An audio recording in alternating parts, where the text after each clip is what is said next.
Religion Outlook.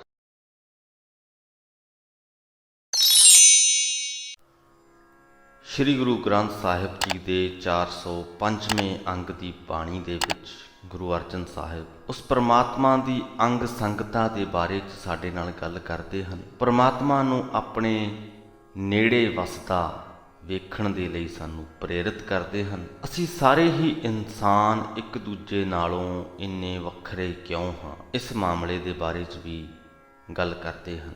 ਉਮੀਦ ਕਰਦੇ ਹਾਂ ਅੱਜ ਦੀ ਗੁਰਬਾਣੀ ਵੀ ਸਾਨੂੰ ਪ੍ਰਮਾਤਮਾ ਦੇ ਥੋੜ੍ਹਾ ਹੋਰ ਨੇੜੇ ਲੈ ਕੇ ਜਾਣ ਦੇ ਵਿੱਚ ਸਹਾਈ ਹੋਏਗੀ। ਦੁਨੀਆ ਦੇ ਵਿੱਚ ਵਿਚਰਨ ਦਾ ਇੱਕ ਅਜਿਹਾ ਤਰੀਕਾ ਸਾਨੂੰ ਪ੍ਰਦਾਨ ਕਰੇਗੀ, ਅਜਿਹੀ ਮਾਨਸਿਕ ਦਸ਼ਾ ਸਾਨੂੰ ਪ੍ਰਦਾਨ ਕਰੇਗੀ ਜਿਹਦੇ ਨਾਲ ਕਿ ਸਾਡਾ ਜੀਵਨ ਸੁਖਾਲਾ ਹੋ ਜਾਏਗਾ। ਇਸ ਕਰਕੇ ਕੋਸ਼ਿਸ਼ ਕਰਿਓ ਵੱਧ ਤੋਂ ਵੱਧ ਲੋਕਾਂ ਦੇ ਤੱਕ ਇਸ ਵੀਡੀਓ ਨੂੰ ਪਹੁੰਚਾਉਣ ਦੀ। ਆਓ ਸ਼ੁਰੂਆਤ ਕਰੀਏ ਅੱਜ ਦੇ ਅੰਗ ਦੀ ਗੁਰਬਾਣੀ ਦੀ ਵਿਆਖਿਆ ਦੀ। ਰਾਗ ਆਸਾ ਮਹਿਲਾ ਪੰਜਵਾਂ ਘਰ 12ਵਾਂ। ਇੱਕ ਓੰਕਾਰ ਸਤਿਗੁਰ ਪ੍ਰਸਾਦ। ਤਿਆਗ ਸਗਲ ਸਿਆਣਪਾਂ ਭਜ ਪਾਰ ਬ੍ਰਹਮ ਨਿਰੰਕਾਰ। ਏਕ ਸਾਚੇ ਨਾਮ ਬਾਝੋਂ ਸਗਲ ਦੀਸੈ ਸ਼ਾਰ। ਆਪਣੇ ਜੀਵਨ ਨੂੰ ਸੁਖਾਲਾ ਬਣਾਉਣ ਦੇ ਲਈ ਜੋ ਤੂੰ ਸਿਆਣਪਾਂ ਵਰਤਦਾ ਹੈ, ਗੁਰੂ ਸਾਹਿਬ ਕਹਿੰਦੇ ਉਹਨਾਂ ਸਾਰੀਆਂ ਨੂੰ ਤਿਆਗ ਦੇ। ਉਹਨਾਂ ਸਿਆਣਪਾਂ ਨੇ ਕਿਸੇ ਕੰਮ ਨਹੀਂ ਆਉਣਾ। ਜੋ ਤੂੰ ਨਵੇਂ ਤਰੀਕੇ ਘੜਨ ਦੀਆਂ ਕੋਸ਼ਿਸ਼ਾਂ ਕਰਦਾ ਰਹਿਣਾ ਕਿ ਮੇਰਾ ਜੀਵਨ ਸੁਖਾਲਾ ਹੋ ਜਾਏ, ਤੇ ਅਕਸਰ ਉਹਨਾਂ ਤਰੀਕਿਆਂ ਦੇ ਵਿੱਚ ਕੀ ਆਉਂਦਾ ਹੈ, ਇੱਥੇ ਹਰ ਇਨਸਾਨ ਇੱਕ ਹੀ ਪਾਸੇ ਨੂੰ ਦੌੜਦਾ ਹੋਇਆ ਨਜ਼ਰ ਆਉਂਦਾ ਹੈ ਜੀਵਨ ਨੂੰ ਸੁਖਾਲਾ ਕਰਨ ਦੇ ਲਈ। ਉਹ ਇਹ ਹੈ ਕਿ ਵੱਧ ਤੋਂ ਵੱਧ ਪੈਸਾ ਕਮਾਇਆ ਜਾਵੇ। ਜਿੰਨੇ ਜ਼ਿਆਦਾ ਪੈਸੇ ਕਮਾ ਲਵਾਂਗੇ ਜ਼ਿਆਦਾ ਸੌਖੇ ਹੋ ਜਾਵਾਂਗੇ। ਇਹੀ ਸੋਚ ਸਾਡੇ ਇਨਸਾਨਾਂ ਦੇ ਵਿੱਚ ਘਰ ਕਰ ਚੁੱਕੀ ਹੈ। ਇਹ ਸੋਚ ਹਰ ਕੋਈ ਆਪਣੇ ਨਾਲ ਲੈ ਕੇ ਚੱਲ ਰਿਹਾ ਹੈ ਤੇ ਅਸੀਂ ਆਪਣੇ ਆਪ ਨੂੰ ਬੜੇ ਸਿਆਣੇ ਸਮਝਦੇ ਹਾਂ। ਇਹ ਸੋਚ ਦੇ ਧਾਰਨੀ ਹੋ ਕੇ ਅਸੀਂ ਆਪਣੇ ਆਪ ਨੂੰ ਬੜੇ ਸਿਆਣੇ ਸਮਝਦੇ ਹਾਂ। ਅਸੀਂ ਸਮਝਦੇ ਹਾਂ ਕਿ ਸਾਡੇ ਕੋਲ ਗੁਰਮੰਤਰ ਆ ਗਿਆ ਜ਼ਿੰਦਗੀ ਨੂੰ ਸੌਖਾ ਬਣਾਉਣ ਦਾ। ਵੱਧ ਤੋਂ ਵੱਧ ਪੈਸਾ ਕਮਾ ਲਓ ਤੇ ਜੀਵਨ ਸੌਖਾ ਹੀ ਸੌਖਾ ਹੈ। ਥੋੜ੍ਹੀ ਜਿਹੀ ਗੌਰ ਨਾਲ ਸੋਚ ਕੇ ਵੇਖਿਓ, ਜੇ ਤੁਸੀਂ ਆਪਣੇ ਜੀਵਨ ਦੇ ਵਿੱਚ ਤਰੱਕੀ ਕੀਤੀ ਹੈ, ਜੇ ਅੱਜ ਤੋਂ 10 ਸਾਲ ਪਹਿਲਾਂ 5 ਸਾਲ ਪਹਿਲਾਂ ਤੁਹਾਡੀ ਆਰਥਿਕ ਹਾਲਤ ਅੱਜ ਨਾਲੋਂ ਥੋੜ੍ਹੀ ਹਲਕੀ ਸੀ, ਤਾਂ ਸੋਚ ਕੇ ਵੇਖਿਓ, ਗੌਰ ਕਰਿਓ ਉਸ ਵਕਤ ਤੁਸੀਂ ਕਿੰਨੇ ਕੁ ਖੁਸ਼ ਸੀ, ਅੱਜ ਤੁਸੀਂ ਕਿੰਨੇ ਕੁ ਖੁਸ਼ ਹੋ। ਜ਼ਿਆਦਾ ਪੈਸੇ ਕਮਾਉਣ ਲੱਗ ਜਾਣ ਦੇ ਨਾਲ ਕੀ ਤੁਹਾਡਾ ਜੀਵਨ ਸੁਖਾਲਾ ਹੋਇਆ ਕਿ ਨਹੀਂ ਹੋਇਆ, ਇਸ ਗੱਲ ਬਾਰੇ ਗੌਰ ਕਰਕੇ ਵੇਖਿਓ। ਤੇ ਹੋ ਸਕੇ ਤੇ ਥੋੜ੍ਹਾ ਸਮਾਂ ਕੱਢ ਕੇ ਕਮੈਂਟਾਂ ਦੇ ਵਿੱਚ ਆਪਣਾ ਅਨੁਭਵ ਦੱਸਣ ਦੀ ਵੀ ਕੋਸ਼ਿਸ਼ ਕਰਿਓ, ਤਾਂ ਕਿ ਦੇਖੋ ਗੁਰੂ ਸਾਹਿਬ ਨੇ ਸਾਨੂੰ ਗੁਰਬਾਣੀ ਬਖਸ਼ੀ ਹੈ। ਗੁਰਬਾਣੀ ਸਿੱਖਿਆਵਾਂ ਹਨ। ਪ੍ਰਮਾਤਮਾ ਦੀ ਕਿਰਪਾ ਦੇ ਨਾਲ ਅਸੀਂ ਇਹਨਾਂ ਸਿੱਖਿਆਵਾਂ ਨੂੰ ਤੁਹਾਡੇ ਤੱਕ ਲੈ ਕੇ ਆ ਰਹੇ ਹਾਂ। ਪਰ ਇੱਕ ਦੂਜੇ ਇਨਸਾਨ ਦੇ ਅਨੁਭਵ ਹੁੰਦੇ ਨੇ, ਉਹ ਸਾਨੂੰ ਜਿੰਨਾ ਕੁਝ ਸਿਖਾ ਜਾਂਦੇ ਨੇ। ਉਹੀ ਸਿੱਖਿਆਵਾਂ ਜੋ ਗੁਰਬਾਣੀ ਦੇ ਵਿੱਚ ਹਨ, ਜਦੋਂ ਕਿਸੇ ਨੇ ਲਾਗੂ ਕੀਤੀਆਂ ਹੋਣ ਆਪਣੇ ਜੀਵਨ ਦੇ ਵਿੱਚ ਤੇ ਉਹਨਾਂ ਦੇ ਜੀਵਨ ਦੇ ਵਿੱਚ ਤਬਦੀਲੀਆਂ ਆਈਆਂ ਹੋਣ, ਉਹਨਾਂ ਤਬਦੀਲੀਆਂ ਨੂੰ ਵੇਖ ਕੇ, ਉਸ ਜੀਵਨ ਬਿਰਤਾਂਤ ਨੂੰ ਵੇਖ ਕੇ ਜਿੰਨੀ ਸੁਖਾਈ ਦੇ ਨਾਲ ਅਸੀਂ ਇਹਨਾਂ ਸਿੱਖਿਆਵਾਂ ਨੂੰ ਸਮਝ ਸਕਦੇ ਹਾਂ, ਸਿਰਫ ਪੜ੍ਹ ਕੇ ਉਨੀ ਡੂੰਘਾਈ ਦੇ ਨਾਲ ਨਹੀਂ ਸਮਝ ਸਕਦੇ। ਸੌਖਾ ਹੋ ਜਾਂਦਾ। ਸੋ ਜੇ ਤੁਹਾਡੇ ਜੀਵਨ ਦੇ ਵਿੱਚ ਇਸ ਪ੍ਰਕਾਰ ਦਾ ਅਨੁਭਵ ਕੋਈ ਆਇਆ, ਉਹਦੇ ਬਾਰੇ ਵੀ ਜ਼ਰੂਰ ਇੱਕ ਦੂਜੇ ਨੂੰ ਦੱਸਿਆ ਕਰੋ। ਤੇ ਜੇ ਤੁਸੀਂ ਇਸ ਗੱਲ ਨਾਲ ਸਹਿਮਤ ਹੋ ਕਿ ਅੱਜ ਤੋਂ 5 ਸਾਲ 10 ਸਾਲ ਪਹਿਲਾਂ ਤੁਸੀਂ ਪੈਸਾ ਘੱਟ ਕਮਾਉਂਦੇ ਸੀ ਪਰ ਫਿਰ ਵੀ ਸੌਖੇ ਸੀ, ਬਲਕਿ ਅੱਜ ਦੇ ਮੁਕਾਬਲੇ ਅੱਜ ਵੱਧ ਕਮਾ ਰਹੇ ਹੋ ਪਰ ਸੌਖੇ ਨਹੀਂ ਹੋ, ਤਾਂ ਇਹਦੇ ਬਾਰੇ ਵੀ ਜ਼ਰੂਰ ਆਪਣਾ ਅਨੁਭਵ ਜ਼ਰੂਰ ਦੱਸਣ ਦੀ ਕੋਸ਼ਿਸ਼ ਕਰਿਓ ਕਮੈਂਟਾਂ ਦੇ ਵਿੱਚ। ਸੋ ਤਿਆਗ ਸਗਲ ਸਿਆਣਪਾਂ। ਗੁਰੂ ਸਾਹਿਬ ਸਾਨੂੰ ਇਹੀ ਸਮਝਾ ਰਹੇ ਨੇ ਕਿ ਇਹ ਆਪਣੇ ਜੀਵਨ ਨੂੰ ਸੁਖਾਲਾ ਬਣਾਉਣ ਦੇ ਲਈ ਜੋ ਤੂੰ ਵੱਖ-ਵੱਖ ਸਿਆਣਪਾਂ ਵਰਤਦਾ ਹੈ, ਉਹਨਾਂ ਨੂੰ ਤਿਆਗ, ਭਜ ਪਾਰ ਬ੍ਰਹਮ ਨਿਰੰਕਾਰ। ਉਸ ਨਿਰੰਕਾਰ ਪਰਮਾਤਮਾ ਦਾ ਨਾਮ ਸਿਮਰਨ ਕਰ। ਇਹ ਗੱਲ ਸਮਝ ਕਿ ਇਹ ਸ੍ਰਿਸ਼ਟੀ ਉਸ ਕਰਤਾਰ ਦੇ ਦੁਆਰਾ ਚਲਾਈ ਜਾ ਰਹੀ ਹੈ। ਇਹ ਇਨਸਾਨ ਤੇ ਬਾਕੀ ਦੇ ਵੀ ਜੋ ਜੀਵ ਹਨ ਉਸ ਕਰਤਾਰ ਦੇ ਦੁਆਰਾ ਬਣਾਏ ਗਏ ਹਨ। ਉਹ ਆਪਣੇ ਤਰੀਕੇ ਦੇ ਨਾਲ ਇਸ ਸ੍ਰਿਸ਼ਟੀ ਨੂੰ ਚਲਾ ਰਿਹਾ ਹੈ। ਜੋ ਸਾਡੇ ਕੋਲ ਹੈ, ਜਿਹੜੀਆਂ ਦੁਨਿਆਵੀ ਚੀਜ਼ਾਂ ਦੇ ਵੀ ਅਸੀਂ ਮਾਲਕ ਹਾਂ, ਉਹ ਤਾਂ ਹੀ ਆ ਕਿਉਂਕਿ ਪ੍ਰਮਾਤਮਾ ਨੇ ਸਾਡੇ ਲਈ ਉਹ ਨਿਰਧਾਰਿਤ ਕੀਤਾ ਹੈ। ਫਿਰ ਅਸੀਂ ਇੰਨੀ ਕੁ ਸੌਖ ਮਹਿਸੂਸ ਕਰਾਂਗੇ ਜੋ ਸ਼ਬਦਾਂ ਦੇ ਵਿੱਚ ਬਿਆਨ ਨਹੀਂ ਕੀਤੀ ਜਾ ਸਕਦੀ। ਏਕ ਸਾਚੇ ਨਾਮ ਬਾਝੋਂ ਸਗਲ ਦੀਸੈ ਸ਼ਾਰ। ਸਦਾ ਕਾਇਮ ਰਹਿਣ ਵਾਲੇ ਪ੍ਰਮਾਤਮਾ ਦੇ ਇੱਕ ਨਾਮ ਤੋਂ ਬਿਨਾਂ ਬਾਕੀ ਸਭ ਕੁਝ ਸੁਆਹ ਵਰਗਾ ਦਿਖਦਾ ਹੈ। ਸੋ ਪ੍ਰਭ ਜਾਣੀਐ ਸਦ ਸੰਗ ਗੁਰ ਪ੍ਰਸਾਦੀ ਬੂਝੀਐ। ਏਕ ਹਰ ਕੈ ਰੰਗ ਰਹਾਓ। ਜੇ ਸੰਸਾਰ ਸਮੁੰਦਰ ਵਿੱਚੋਂ ਆਪਣੀ ਜੀਵਨ ਬੇੜੀ ਨੂੰ ਸਹੀ ਸਲਾਮਤ ਪਾਰ ਲੰਘਾਉਣਾ ਹੈ, ਬਿਨਾਂ ਗੋਤੇ ਖਾਧਿਆਂ, ਬਿਨਾਂ ਤੰਗ ਹੋਇਆਂ, ਤਾਂ ਉਸ ਪ੍ਰਮਾਤਮਾ ਨੂੰ ਸਦਾ ਆਪਣੇ ਅੰਗ ਸੰਗ ਵਸਦਾ ਸਮਝਣਾ ਚਾਹੀਦਾ। ਅਤੇ ਇਹ ਸਮਝ ਤਦੋਂ ਹੀ ਪੈ ਸਕਦੀ ਹੈ ਜੇ ਗੁਰੂ ਕਿਰਪਾ ਨਾਲ ਇੱਕ ਪ੍ਰਮਾਤਮਾ ਦੇ ਪਿਆਰ ਵਿੱਚ ਅਸੀਂ ਟਿਕੇ ਰਹੀਏ। ਗੁਰ ਪ੍ਰਸਾਦੀ ਬੂਝੀਐ ਏਕ ਹਰ ਕੈ ਰੰਗ। ਸ਼ਰਨ ਸਮਰੱਥ ਏਕ ਕੇਰੀ ਦੂਜਾ ਨਾਹੀ ਠਾਓ। ਮਹਾ ਭਉਜਲ ਲੰਘੀਐ ਸਦਾ ਹਰ ਗੁਣ ਗਾਓ। ਇਹ ਬਿਖਮ ਸੰਸਾਰ ਸਮੁੰਦਰ ਸਦਾ ਪ੍ਰਮਾਤਮਾ ਦੇ ਗੁਣ ਗਾ ਕੇ ਉਹਦੀ ਸਿਫਤ ਸਲਾਹ ਕਰਕੇ ਅਸੀਂ ਪਾਰ ਲੰਘ ਸਕਦੇ ਹਾਂ। ਉਸ ਇੱਕ ਪ੍ਰਮਾਤਮਾ ਦੀ ਸ਼ਰਨ ਤੱਕੀਏ ਜੋ ਸਮਰੱਥ ਹੈ ਸਾਨੂੰ ਇਸ ਸੰਸਾਰ ਸਮੁੰਦਰ ਤੋਂ ਪਾਰ ਲੰਘਾਉਣ ਦੇ। ਦੂਜਾ ਨਾਹੀ ਠਾਓ, ਦੂਜਾ ਕੋਈ ਟਿਕਾਣਾ ਨਹੀਂ। ਪ੍ਰਮਾਤਮਾ ਤੋਂ ਇਲਾਵਾ ਦੂਜਾ ਕੋਈ ਵੀ ਟਿਕਾਣਾ ਨਹੀਂ ਜੋ ਸਾਨੂੰ ਇਸ ਸੰਸਾਰ ਸਮੁੰਦਰ ਤੋਂ ਪਾਰ ਲੰਘਾ ਸਕੇ, ਜੋ ਸਾਡੇ ਜੀਵਨ ਦਾ ਆਸਰਾ ਬਣ ਸਕੇ। ਜਨਮ ਮਰਨ ਨਿਵਾਰੀਐ ਦੁੱਖ ਨਾ ਜਮਪੁਰ ਹੋਏ। ਨਾਮ ਨਿਧਾਨ ਸੋਈ ਪਾਏ। ਕਿਰਪਾ ਕਰੇ ਪ੍ਰਭ ਸੋਏ। ਜਿਸ ਮਨੁੱਖ ਦੇ ਉੱਪਰ ਪ੍ਰਭੂ ਕਿਰਪਾ ਕਰੇ, ਪ੍ਰਮਾਤਮਾ ਦੇ ਨਾਮ ਖਜ਼ਾਨੇ ਨੂੰ ਉਹੀ ਹਾਸਲ ਕਰਦਾ। ਅਤੇ ਜਿਹਨੇ ਇਹ ਨਾਮ ਖਜ਼ਾਨਾ ਹਾਸਲ ਕਰ ਲਿਆ, ਉਹਦਾ ਜਨਮ ਮਰਨ ਦਾ ਗੇੜ ਨਿਵਾਰਿਆ ਜਾਂਦਾ ਹੈ, ਖਤਮ ਹੋ ਜਾਂਦਾ ਹੈ। ਦੁੱਖ ਉਹਦੇ ਜੀਵਨ ਦੇ ਵਿੱਚੋਂ ਮੁੱਕ ਜਾਂਦੇ ਨੇ। ਜਮਪੁਰੀ ਦੇ ਵਿੱਚ ਉਹਦਾ ਵਾਸ ਹੋਣੋਂ ਬਚ ਜਾਂਦਾ ਹੈ। ਏਕ ਟੇਕ ਆਧਾਰ ਏਕੋ। ਏਕ ਕਾ ਮਨ ਜੋਰ। ਨਾਨਕ ਜਪੀਐ ਮਿਲ ਸਾਧ ਸੰਗਤ। ਹਰ ਬਿਨ ਅਵਰ ਨਾ ਹੋਰ। ਜੇ ਅਸੀਂ ਸੰਸਾਰ ਸਮੁੰਦਰ ਤੋਂ ਪਾਰ ਲੰਘਣਾ ਹੈ, ਜੇ ਵਾਕਈ ਆਪਣੇ ਜੀਵਨ ਨੂੰ ਸੁਖਾਲਾ ਬਣਾਉਣਾ ਹੈ, ਤਾਂ ਏਕ ਟੇਕ ਆਧਾਰ ਏਕੋ। ਇੱਕ ਪ੍ਰਮਾਤਮਾ ਦੀ ਓਟ ਤੱਕੋ, ਇੱਕ ਪ੍ਰਮਾਤਮਾ ਦੇ ਹੀ ਆਸਰੇ ਨੂੰ ਮਨ ਦੇ ਵਿੱਚ ਵਸਾਓ। ਏਕ ਕਾ ਮਨ ਜੋਰ।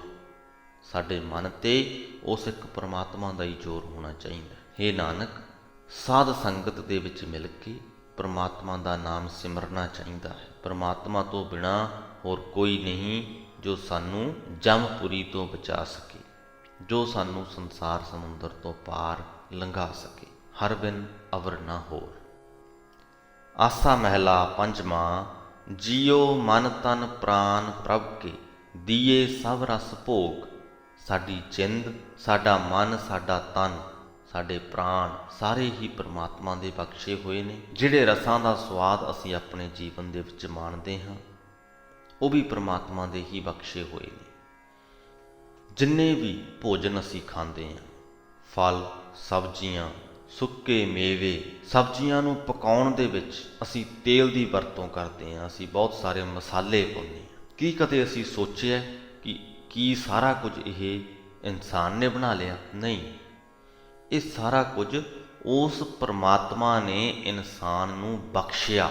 ਉਸ ਪਰਮਾਤਮਾ ਨੇ ਜਿਹਨੇ ਇਹ ਧਰਤੀ ਬਣਾ ਦਿੱਤੀ, ਜਿਹਨੇ ਇਹ ਸਾਰੀ ਸ੍ਰਿਸ਼ਟੀ ਸਿਰਜ ਦਿੱਤੀ।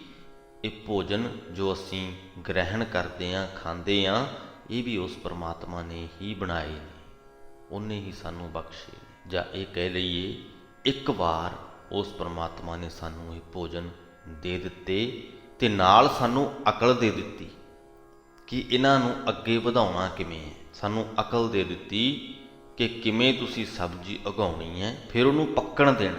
ਜਿਹੜੀ ਵਰਤ ਲਈ, ਫਿਰ ਉਹਨੂੰ ਪੱਕਣ ਦੇਣਾ, ਅਤੇ ਜਿਹੜੀ ਜਮਾਂ ਪੱਕ ਗਈ ਉਹਦੇ ਤੋਂ ਬੀਜ ਕੱਢਣੇ। ਉਹ ਬੀਜ ਕੇ ਅਗਲੀ ਵਾਰ ਦੇ ਲਈ ਸਬਜ਼ੀ ਉਗਾਉਣੀ ਹੈ। ਇਹ ਅਕਲ ਸਾਨੂੰ ਪਰਮਾਤਮਾ ਨੇ ਦੇ ਦਿੱਤੀ। ਉਹਨੂੰ ਪਕਾਉਣਾ ਕਿਵੇਂ ਆ, ਉਹਦੇ ਵਿੱਚ ਮਸਾਲੇ ਜਿਹੜੇ ਪਾਉਣੇ ਆ ਉਹ ਕਿਵੇਂ ਤਿਆਰ ਕਰਨੇ ਆ, ਇਹ ਅਕਲ ਸਾਨੂੰ ਉਸ ਪਰਮਾਤਮਾ ਨੇ ਦੇ ਦਿੱਤੀ। ਸੋ ਕੁੱਲ ਮਿਲਾ ਕੇ ਜੋ ਕੁਝ ਵੀ ਸਾਨੂੰ ਮਿਲਿਆ ਹੋਇਆ ਹੈ ਸਭ ਕੁਝ ਹੀ ਪ੍ਰਮਾਤਮਾ ਦਾ ਬਖਸ਼ਿਆ ਹੋਇਆ ਹੈ। ਜੀਓ ਮਨ ਤਨ ਪ੍ਰਾਨ ਪ੍ਰਭ ਕੇ ਦੀਏ ਸਭ ਰਸ ਭੋਗ। ਜੋ ਕੁਝ ਵੀ ਅਸੀਂ ਭੋਗਦੇ ਪਏ ਹਾਂ, ਜੋ ਸਾਡਾ ਸਰੀਰ ਹੈ, ਸਾਡਾ ਮਨ ਹੈ, ਸਾਡੀ ਆਤਮਾ ਹੈ, ਸਾਡੇ ਪ੍ਰਾਣ ਹੈ, ਸਭ ਕੁਝ ਹੀ ਪ੍ਰਮਾਤਮਾ ਦਾ ਬਖਸ਼ਿਆ ਹੋਇਆ ਹੈ।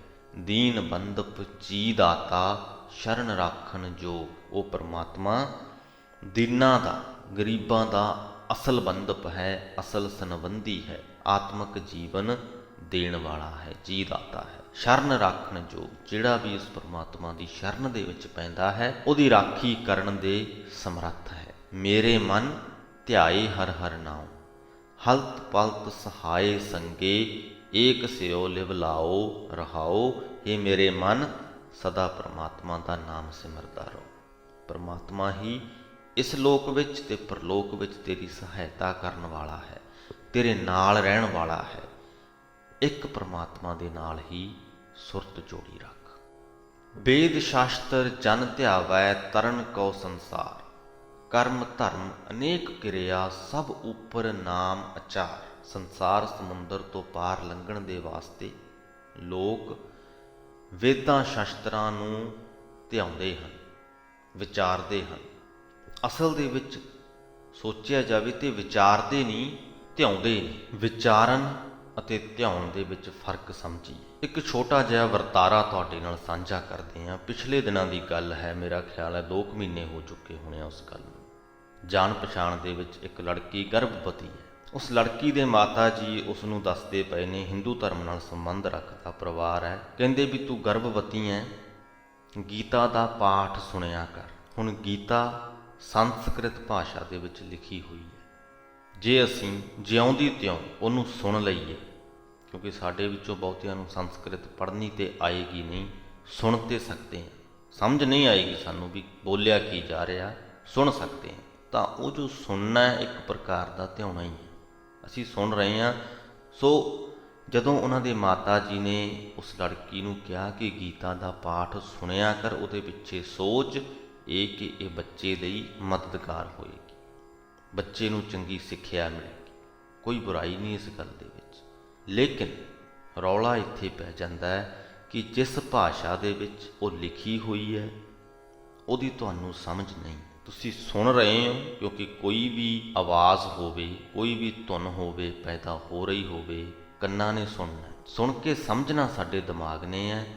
ਹੁਣ ਜਿਹੜੀ ਭਾਸ਼ਾ ਦੇ ਵਿੱਚ ਬੋਲੀ ਜਾ ਰਹੀ ਹੈ ਉਸ ਭਾਸ਼ਾ ਦਾ ਗਿਆਨ ਜੇ ਸਾਡੇ ਕੋਲ ਨਹੀਂ ਤੇ ਅਸੀਂ ਸੁਣ ਤੇ ਸਕਦੇ ਹਾਂ ਪਰ ਸਮਝ ਨਹੀਂ ਸਕਦੇ। ਸੋ ਉਹ ਜੋ ਸੁਣਨਾ ਹੈ ਉਹ ਧਿਆਉਣਾ ਹੀ ਹੈ। ਜਾਂ ਇਹ ਵੀ ਕਹਿ ਲਈਏ ਕਿ ਜੇ ਅਸੀਂ ਉਚਾਰਨ ਵੀ ਸਿੱਖ ਲਈਏ, ਸੰਸਕ੍ਰਿਤ ਦਾ ਸਾਨੂੰ ਗਿਆਨ ਨਹੀਂ ਪਰ ਅਸੀਂ ਉਚਾਰਨ ਸਿੱਖ ਲਈਏ ਕਿ ਇਸ ਸ਼ਬਦ ਨੂੰ ਇੰਜ ਜੇ ਕਰਕੇ ਉਚਾਰਿਆ ਜਾਂਦਾ, ਉਚਾਰਨ ਸਿੱਖ ਲਿਆ ਤੇ ਅਸੀਂ ਪੜ੍ਹਨ ਲੱਗ ਜਾਈਏ ਪਾਠ, ਸਮਝ ਸਾਨੂੰ ਫਿਰ ਵੀ ਨਹੀਂ ਆ ਰਹੀ, ਸਿਰਫ ਅਸੀਂ ਉਚਾਰਨਾ ਸਿੱਖ ਲਿਆ। ਹੁਣ ਸਾਡੇ ਸਾਹਮਣੇ ਉਹ ਸ਼ਬਦ ਪਏ ਨੇ, ਪਾਠ ਪਿਆ, ਗੀਤਾ ਪਈ ਹੈ, ਅਸੀਂ ਉਹਨੂੰ ਪੜ੍ਹ ਰਹੇ ਹਾਂ, ਸਮਝ ਨਹੀਂ ਰਹੇ, ਭਾਵ ਕਿ ਅਸੀਂ ਧਿਆ ਰਹੇ ਹਾਂ, ਵਿਚਾਰ ਨਹੀਂ ਰਹੇ। ਤੇ ਇਹੀ ਗੱਲ ਗੁਰੂ ਸਾਹਿਬ ਕਰਦੇ ਪਏ ਨੇ, ਵੇਦ ਸ਼ਾਸਤਰ ਜਨ ਧਿਆਵੈ, ਕਿ ਉਹ ਧਿਆਉਂਦੇ ਨੇ। ਤਰਨ ਕਉ ਸੰਸਾਰ, ਸੰਸਾਰ ਸਮੁੰਦਰ ਨੂੰ ਤਰਨ ਵਾਸਤੇ। ਕਰਮ ਧਰਮ ਅਨੇਕ ਕਿਰਿਆ, ਤੇ ਇਸੇ ਪ੍ਰਕਾਰ ਹੀ ਅਨੇਕਾਂ ਪ੍ਰਕਾਰ ਦੇ ਧਾਰਮਿਕ, ਮਿੱਥੇ ਹੋਏ ਧਾਰਮਿਕ ਕਾਰਜ ਕਰਦੇ ਨੇ ਸੰਸਾਰ ਸਮੁੰਦਰ ਤੋਂ ਪਾਰ ਲੰਘਣ ਦੇ ਲਈ। ਪਰ ਸਾਰੇ ਹੀ ਵਿਅਰਥ ਨੇ, ਕਿਉਂਕਿ ਪਾਰ ਤੁਸੀਂ ਤਾਂ ਲੰਘੋਗੇ ਜੇ ਕੁਝ ਸਿੱਖੋਗੇ, ਜੇ ਕੁਝ ਗਿਆਨ ਹਾਸਲ ਕਰੋਗੇ। ਜੇ ਸਿਰਫ ਮਿੱਥੇ ਹੋਏ ਧਾਰਮਿਕ ਕਾਰਜ ਕਰਦੇ ਰਹੋਗੇ ਜਾਂ ਪਾਠ ਕਰਦੇ ਰਹੋਗੇ ਗ੍ਰੰਥਾਂ ਦਾ, ਵੇਦਾਂ ਦਾ, ਸ਼ਾਸਤਰਾਂ ਦਾ, ਬਿਨਾਂ ਉਹਨਾਂ ਨੂੰ ਸਮਝੇ, ਤਾਂ ਪਾਰ ਨਹੀਂ ਲੰਘ ਸਕੋਗੇ। ਸਭ ਉੱਪਰ ਨਾਮ ਅਚਾਰ। ਇਸ ਕਰਕੇ ਉਸ ਪ੍ਰਮਾਤਮਾ ਦਾ ਨਾਮ ਇਹਨਾਂ ਵੇਦਾਂ ਸ਼ਾਸਤਰਾਂ ਨੂੰ ਧਿਆਉਣ ਅਤੇ ਮਿੱਥੇ ਹੋਏ ਧਾਰਮਿਕ ਕਾਰਜਾਂ ਨੂੰ ਕਰਨ, ਇਹਨਾਂ ਸਾਰੇ ਕਾਸੇ ਤੋਂ ਹੀ ਸ੍ਰੇਸ਼ਟ ਹੈ। ਕਿਉਂਕਿ ਪ੍ਰਮਾਤਮਾ ਦਾ ਨਾਮ ਤੁਹਾਨੂੰ ਪ੍ਰਮਾਤਮਾ ਦੇ ਨਾਲ ਜੋੜਦਾ ਹੈ, ਸੰਸਾਰ ਤੋਂ, ਦੁਨੀਆ ਤੋਂ, ਦੁਨਿਆਵੀ ਵਸਤੂਆਂ ਤੋਂ ਤੋੜਦਾ ਹੈ। ਤੇ ਸਾਡੇ ਜੀਵਨ ਦੇ ਵਿੱਚ ਜੇ ਕੋਈ ਔਖਿਆਈਆਂ ਨੇ ਉਹ ਇਸੇ ਕਰਕੇ ਹੀ ਨੇ ਕਿਉਂਕਿ ਅਸੀਂ ਦੁਨਿਆਵੀ ਵਸਤੂਆਂ ਦੇ ਨਾਲ, ਦੁਨੀਆ ਦੇ ਨਾਲ ਜੁੜੇ ਹੋਏ ਹਾਂ, ਅਟੈਚ ਹੋਏ ਹਾਂ। ਪਰਮਾਤਮਾ ਦਾ ਨਾਮ ਸਾਨੂੰ ਡਿਟੈਚ ਕਰਦਾ, ਤੋੜਦਾ ਹੈ ਦੁਨੀਆ ਨਾਲੋਂ, ਦੁਨੀਆ ਦੇ ਮੋਹ ਨਾਲੋਂ, ਦੁਨਿਆਵੀ ਵਸਤੂਆਂ ਦੇ ਮੋਹ ਨਾਲੋਂ। ਅਤੇ ਜਦੋਂ ਇਹ ਮੋਹ ਭੰਗ ਹੋ ਜਾਵੇ, ਮੋਹ ਟੁੱਟ ਜਾਵੇ, ਜੀਵਨ ਬੜਾ ਸੁਖਾਲਾ ਹੋ ਜਾਂਦਾ। ਅਤੇ ਇਹ ਸਿੱਖਿਆ ਜੇ ਅਸੀਂ ਗੁਰਬਾਣੀ ਨੂੰ ਸਮਝ ਰਹੇ ਹਾਂ ਤਾਂ ਹੀ ਸਾਨੂੰ ਮਿਲ ਰਹੀ ਹੈ। ਜੇ ਗੁਰਬਾਣੀ ਨੂੰ ਵੀ ਸਿਰਫ ਅਸੀਂ ਧਿਆਉਣ ਹੀ ਲੱਗ ਜਾਈਏ, ਵਿਚਾਰੀਏ ਨਾ, ਸਮਝੀਏ ਨਾ, ਤਾਂ ਵੀ ਅਸੀਂ ਇਹ ਸਿੱਖ ਨਹੀਂ ਪਾਵਾਂਗੇ। ਕਿਉਂਕਿ ਗੁਰਬਾਣੀ ਦੀ ਭਾਸ਼ਾ ਵੀ ਹਾਲਾਂਕਿ ਗੁਰਮੁਖੀ ਹੈ, ਗੁਰਮੁਖੀ ਲਿਪੀ ਦੇ ਵਿੱਚ ਲਿਖੀ ਹੋਈ ਹੈ, ਪਰ ਕੁਝ ਇਸ ਤਰੀਕੇ ਨਾਲ ਲਿਖੀ ਹੈ, ਜਾਂ ਇਹ ਕਹਿ ਲਈਏ ਕਿ ਅੱਜ ਦੇ ਜ਼ਮਾਨੇ ਦੇ ਵਿੱਚ ਜੋ ਗੁਰਮੁਖੀ ਅਸੀਂ ਲਿਖਦੇ ਹਾਂ ਜਾਂ ਜਿਸ ਪ੍ਰਕਾਰ ਅਸੀਂ ਪੰਜਾਬੀ ਭਾਸ਼ਾ ਬੋਲਦੇ ਹਾਂ ਉਹਦੇ ਨਾਲੋਂ ਥੋੜ੍ਹੀ ਜਿਹੀ ਵੱਖਰੀ ਹੈ। ਸੌਖਿਆਂ ਹੀ, ਸਹਿਜੇ ਹੀ ਪੜ੍ਹ ਕੇ ਸਾਨੂੰ ਸਮਝ ਨਹੀਂ ਆਉਂਦੀ। ਕੁਝ ਪੰਕਤੀਆਂ, ਕੁਝ ਸ਼ਬਦ ਅਜਿਹੇ ਹੁੰਦੇ ਨੇ ਜਿਹੜੇ ਸਾਨੂੰ ਪੜ੍ਹਦਿਆਂ ਹੀ ਸਹਿਜੇ ਹੀ ਸਮਝ ਦੇ ਵਿੱਚ ਆ ਜਾਂਦੇ ਨੇ, ਪਰ ਮੋਸਟਲੀ ਜ਼ਿਆਦਾਤਰ ਜੋ ਸ਼ਬਦ ਨੇ ਉਹ ਜਿਉਂਦੀ ਤਿਉਂ ਸਾਨੂੰ ਸਮਝ ਨਹੀਂ ਆਉਂਦੇ। ਅਤੇ ਇਹੀ ਕਾਰਨ ਨੂੰ ਲੈ ਕੇ ਅਸੀਂ ਇਹ ਕਾਰਜ ਸ਼ੁਰੂ ਕੀਤਾ ਸੀ ਕਿ ਗੁਰਬਾਣੀ ਨੂੰ ਲੋਕਾਂ ਤੱਕ ਉਸ ਭਾਸ਼ਾ ਦੇ ਵਿੱਚ ਪਹੁੰਚਾਇਆ ਜਾਵੇ ਜਿਹੜੀ ਭਾਸ਼ਾ ਉਹਨਾਂ ਨੂੰ ਅੱਜ ਦੇ ਜ਼ਮਾਨੇ ਵਿੱਚ ਸਮਝ ਆਉਂਦੀ ਹੈ, ਤਾਂ ਕਿ ਉਹ ਗੁਰਬਾਣੀ ਨੂੰ ਸਮਝ ਸਕਣ, ਵਿਚਾਰ ਸਕਣ, ਸਿਰਫ ਧਿਆਉਂਦੇ ਹੀ ਨਾ ਰਹਿ ਜਾਣ। ਹੁਣ ਅੱਗੇ ਚਲੀਏ। ਕਾਮ ਕ੍ਰੋਧ ਅਹੰਕਾਰ ਬਿਨਸੈ, ਮਿਲੈ ਸਤਿਗੁਰ ਦੇਵ, ਨਾਮ ਦ੍ਰਿੜ ਕਰ ਭਗਤ ਹਰਿ ਕੀ, ਭਲੀ ਪ੍ਰਭ ਕੀ ਸੇਵ। ਇਹ ਭਾਈ, ਜਿਹੜਾ ਮਨੁੱਖ ਗੁਰੂ ਦੇਵ ਨੂੰ ਮਿਲ ਪੈਂਦਾ ਹੈ, ਮਿਲੈ ਸਤਿਗੁਰ ਦੇਵ, ਕਾਮ ਕ੍ਰੋਧ ਅਹੰਕਾਰ ਬਿਨਸੈ, ਗੁਰੂ ਦੀ ਸਿੱਖਿਆ ਦੇ ਨਾਲ ਉਹਦੀ ਕਾਮ ਵਾਸ਼ਨਾ ਦੂਰ ਹੋ ਜਾਂਦੀ ਹੈ, ਕ੍ਰੋਧ ਮਿਟ ਜਾਂਦਾ ਹੈ, ਹੰਕਾਰ ਖਤਮ ਹੋ ਜਾਂਦਾ ਹੈ। ਨਾਮ ਦ੍ਰਿੜ ਕਰ ਭਗਤ ਹਰਿ ਕੀ, ਭਲੀ ਪ੍ਰਭ ਕੀ ਸੇਵ। ਇਹ ਭਾਈ, ਤੂੰ ਵੀ ਆਪਣੇ ਹਿਰਦੇ ਵਿੱਚ ਪ੍ਰਮਾਤਮਾ ਦਾ ਨਾਮ ਦ੍ਰਿੜ ਕਰ, ਪੱਕਾ ਕਰ, ਪ੍ਰਮਾਤਮਾ ਦੀ ਭਗਤੀ ਕਰ। ਪ੍ਰਮਾਤਮਾ ਦੀ ਸੇਵਾ ਭਗਤੀ ਹੀ ਚੰਗੀ ਕਾਰ ਹੈ। ਚਰਨ ਸ਼ਰਨ ਦਇਆਲ ਤੇਰੀ, ਤੂੰ ਨਿਮਾਣੇ ਮਾਨ, ਜੀ ਪ੍ਰਾਣ ਆਧਾਰ ਤੇਰਾ, ਨਾਨਕ ਕਾ ਪ੍ਰਭ ਤਾਣ। ਹੇ ਦਇਆ ਦੇ ਘਰ ਪ੍ਰਭੂ, ਮੈਂ ਤੇਰੇ ਚਰਨਾਂ ਦੀ ਓਟ ਲਈ ਹੈ, ਤੂੰ ਹੀ ਮੈਨੂੰ ਨਿਮਾਣੇ ਨੂੰ ਆਦਰ ਦੇਣ ਵਾਲਾ ਹੈ। ਹੇ ਪ੍ਰਭੂ, ਮੈਨੂੰ ਆਪਣੀ ਜਿੰਦ ਵਾਸਤੇ, ਪ੍ਰਾਣਾਂ ਵਾਸਤੇ ਤੇਰਾ ਹੀ ਸਹਾਰਾ ਹੈ। ਹੇ ਭਾਈ, ਦਾਸ ਨਾਨਕ ਦਾ ਆਸਰਾ ਪ੍ਰਮਾਤਮਾ ਹੀ ਹੈ। ਆਸਾ ਮਹਿਲਾ ਪੰਜਵਾਂ। ਡੋਲ ਡੋਲ ਮਹਾਂ ਦੁੱਖ ਪਾਇਆ, ਬਿਨਾ ਸਾਧੂ ਸੰਗ, ਖਾਟ ਲਾਭ ਗੋਬਿੰਦ ਹਰਿ ਰਸ, ਪਾਰ ਬ੍ਰਹਮ ਇਕ ਰੰਗ। ਇਹ ਮਨ, ਗੁਰੂ ਦੀ ਸੰਗਤ ਤੋਂ ਵਾਂਝਿਆਂ ਰਹਿ ਕੇ, ਬਿਨਾ ਸਾਧੂ ਸੰਗ, ਡੋਲ ਡੋਲ ਤੇ ਮਾਇਆ ਦੇ ਸਮੁੰਦਰ ਵਿੱਚ ਡੋਲ ਕੇ ਇੱਧਰ ਉੱਧਰ ਗੋਤੇ ਖਾ ਕੇ ਮਹਾਂ ਦੁੱਖ ਪਾਇਆ। ਸਾਡੀ ਜੋ ਜਿੰਦ ਹੈ ਬੜਾ ਦੁੱਖ ਸਹਾਰਦੀ ਹੈ। ਹੁਣ ਤਾਂ ਹਰੀ ਨਾਮ ਦਾ ਸਵਾਦ ਚੱਖ, ਇੱਕ ਪ੍ਰਮਾਤਮਾ ਦੇ ਮਿਲਾਪ ਦਾ ਆਨੰਦ ਮਾਣ। ਤੇਰੇ ਜੀਵਨ ਦੇ ਲਈ ਇਹੀ ਲਾਭ ਹੈ ਜੋ ਤੈਨੂੰ ਖੱਟਣਾ ਚਾਹੀਦਾ ਹੈ। ਹਰ ਕੋ ਨਾਮ ਜਪੀਐ ਨੀਤ, ਸਾਸ ਸਾਸ ਧਿਆਏ ਸੋ ਪ੍ਰਭ, ਤਿਆਗ ਅਵਰ ਪ੍ਰੀਤ ਰਹਾਓ। ਇਹ ਭਾਈ, ਪ੍ਰਮਾਤਮਾ ਦਾ ਨਾਮ ਸਦਾ ਜਪਦੇ ਰਹਿਣਾ ਚਾਹੀਦਾ ਹੈ। ਹਰੇਕ ਸਾਹ ਦੇ ਨਾਲ ਉਸ ਪ੍ਰਮਾਤਮਾ ਨੂੰ ਸਿਮਰਦੇ ਰਹੋ ਤੇ ਹੋਰ ਪ੍ਰੀਤ ਤਿਆਗ ਦਿਓ। ਜੋ ਦੁਨੀਆ ਦੇ ਨਾਲ, ਦੁਨਿਆਵੀ ਵਸਤੂਆਂ ਦੇ ਨਾਲ ਅਸੀਂ ਪ੍ਰੀਤ ਜੋੜੀ ਹੋਈ ਹੈ, ਉਹਨੂੰ ਤਿਆਗ ਦਿਓ। ਕਰਨ ਕਾਰਨ ਸਮਰੱਥ ਸੋ ਪ੍ਰਭ, ਜੀ ਦਾਤਾ ਆਪ, ਤਿਆਗ ਸਗਲ ਸਿਆਣਪਾਂ, ਆਠ ਪਹਿਰ ਪ੍ਰਭ ਜਾਪ। ਹੋਰ ਸਾਰੀਆਂ ਚਤੁਰਾਈਆਂ ਛੱਡ ਕੇ ਅੱਠੇ ਪਹਿਰ ਉਸ ਪ੍ਰਮਾਤਮਾ ਦਾ ਨਾਮ ਜਪ। ਉਸ ਪ੍ਰਮਾਤਮਾ ਦਾ ਜੋ ਸਭ ਕੁਝ ਕਰਨ ਅਤੇ ਜੀਵਾਂ ਦੇ ਪਾਸੋਂ ਸਭ ਕੁਝ ਕਰਵਾਉਣ ਦੇ ਸਮਰੱਥ ਹੈ, ਜੋ ਜੀਵਨ ਬਖਸ਼ਣ ਵਾਲਾ ਹੈ। ਮੀਤ ਸਖਾ ਸਹਾਏ ਸੰਗੀ, ਊਚ ਅਗੰਮ ਅਪਾਰ। ਉਹ ਪ੍ਰਮਾਤਮਾ ਸਾਡਾ ਸੱਚਾ ਮਿੱਤਰ ਹੈ, ਸਾਡਾ ਦੋਸਤ ਹੈ, ਸਾਡਾ ਸੰਗੀ ਹੈ, ਸਭ ਤੋਂ ਉੱਚਾ ਹੈ, ਅਪਹੁੰਚ ਹੈ ਤੇ ਬੇਅੰਤ ਹੈ। ਚਰਨ ਕਮਲ ਬਸਾਏ ਹਿਰਦੈ, ਜੀ ਕੋ ਆਧਾਰ। ਤੇ ਉਸ ਪ੍ਰਮਾਤਮਾ ਦੇ ਸੋਹਣੇ ਚਰਨ ਕਮਲ ਸਾਨੂੰ ਆਪਣੇ ਹਿਰਦੇ ਵਿੱਚ ਵਸਾਉਣੇ ਚਾਹੀਦੇ ਨੇ। ਸਾਡੀ ਜਿੰਦ ਦਾ ਅਸਲੀ ਸਹਾਰਾ ਉਹ ਪ੍ਰਮਾਤਮਾ ਹੀ ਹੈ। ਕਰ ਕਿਰਪਾ ਪ੍ਰਭ ਪਾਰ ਬ੍ਰਹਮ, ਗੁਣ ਤੇਰਾ ਜਸ ਗਾਓ। ਸਰਬ ਸੂਖ ਵੱਡੀ ਵਡਿਆਈ, ਜਪ ਜੀਵੈ ਨਾਨਕ ਨਾਉ। हे ਪ੍ਰਭੂ, हे ਪਾਰ ਬ੍ਰਹਮ, ਮਿਹਰ ਕਰ, मैं सदा तेरे गुण गांदा रहा, तेरी सिफत सलाह करदा रहा। तेरी सिफत सलाह विच ही सारे सुख हन ते वड्डी इज्जत है। तेरा दास नानक तेरा नाम सिमर के आत्मक जीवन प्राप्त करता है। आसा महला पंजवा। उद्यम करो करावो ठाकुर, पेखत साधु संग, हर हर नाम चिरावो रंगन, आपे ही प्रभ रंग। हे मेरे मालक, मैथों ये उद्यम करांदा रहो, गुरु की संगत विच तेरा दर्शन करदा होया मैं तेरे नाम जपण दा आहर करदा रहा। मेरे ते इन्नी मेहर कर हे प्रभु, मेरे मन उत्ते अपने नाम दी रंगण चाड़ दे। तू आप ही मेरे मन नूं अपने प्रेम रंग दे विच रंग दे। मन मह राम नामा जाप, कर किरपा वसो मेरा हिरदै, होए सहाई आप रहाओ। हे प्रभु, मेरे ते किरपा कर, मेरे हिरदे विच आ वस। जे तू मेरा मददगार बने तां मैं अपने मन विच तेरा राम नाम जपदा रहा। सुन सुन नाम तुम्हारा प्रीतम, प्रभ पेखन का चाओ, दया करो किरम अपने को, यह मनोरथ सुआओ। हे मालिक प्रभु, मेरे ते किरपा करके तेरा नाम सुन सुन के मेरे हिरदे विच तेरे दर्शनां दा चाओ बनिया रहे। सुन सुन नाम तुम्हारा प्रीतम, प्रभ पेखन का चाओ, दया करो किरम अपने को। किरम तो भाव कीड़ा नाचीज। हे प्रभु, अपने इस नाचीज सेवक उपर दया करो, किरपा करो। किरपा की करनी है कि मैं तुहाडा नाम सुनदा रहां, कि मेरे हिरदे विच तुहाडे दर्शनां दी तांग बनी रहे। यह मनोरथ सुआओ, मेरा ये मनोरथ पूरा कर, मेरी ये लोड़ पूरी कर परमात्मा। तन धन तेरा तू प्रभ मेरा, हमरा वस किश नाहीं। ये तन ये धन तेरा ही दिता होया है। तू प्रभ मेरा, मेरा सब तो पसंदीदा, मेरी रखिया करन वाला परमात्मा तू ही है, तू ही मेरा मालक है। हमरा वस किश नाहीं। असीं जीव जो हाँ, साडे वस दे विच कुछ भी नहीं। असीं जो करदे हां परमात्मा दे वल्लों मिली हुई प्रेरणा दे अधीन ही करदे हां।